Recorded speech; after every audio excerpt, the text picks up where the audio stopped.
KPU Bandar Lampung resmi mengumumkan rekrutmen pendaftaran calon kelompok panitia pemungutan suara KPPS pada Pilkada 2024. Adapun jadwal pendaftaran calon KPPS sendiri dibuka sejak 17 hingga 28 September 2024 mendatang. Korbit SDM KPU Bandar Lampung Hamami mengatakan total KPPS yang dibutuhkan untuk Pilkada 2024 Bandar Lampung sebanyak 10.031 orang dan petugas ketertiban sebanyak 2.866 orang yang tersebar di 1.433 TPS.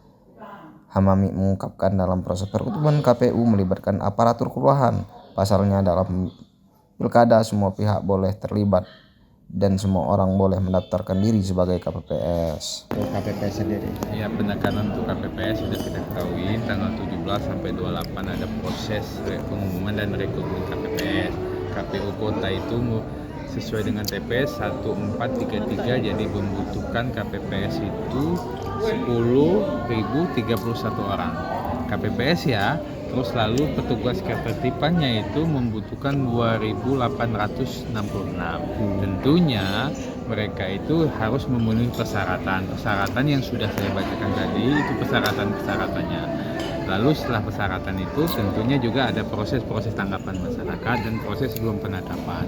Masa kerja mereka itu dari tanggal 7 November sampai 7 Desember.